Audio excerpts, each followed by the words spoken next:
भवन्तु ते यं किञ्चिरत्नं लोके विद्यते विविधापुषो रत्नं संगसमानत्रि तस्मात्सौत्रि भवन्तु ते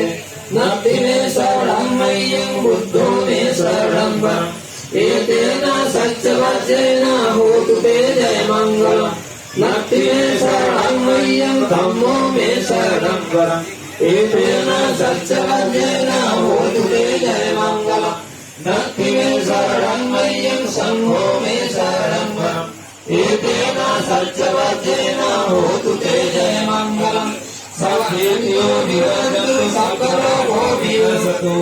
माते भवत्तराय सुखी दीर्घायुः भवतु शब्दमङ्गलं रक्षन्तु शब्ददेवता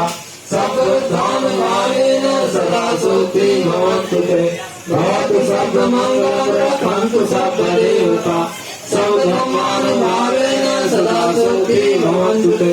भवतु शब्दमङ्गलं रक्षन्तु शब्ददेवता सर्वसंहानुभावेन सदा सुखी भवन्तु ते न कथयकभूतानां पापैर्निवारण परिसंहानुभावेन हन्तु ते समुपश्रवे यं निमित्तं यमङ्गलं च येषामनापो सकुलासु सद्धो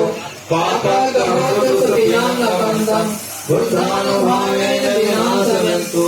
यं निमित्तं अमङ्गलं च येषामनापो सकुलासु सद्धो पापकरोतु सुखियाङ्गबन्धं धम्मानुभावेन विनाशयन्तु यं निमित्तं अमङ्गलं च येषामनापो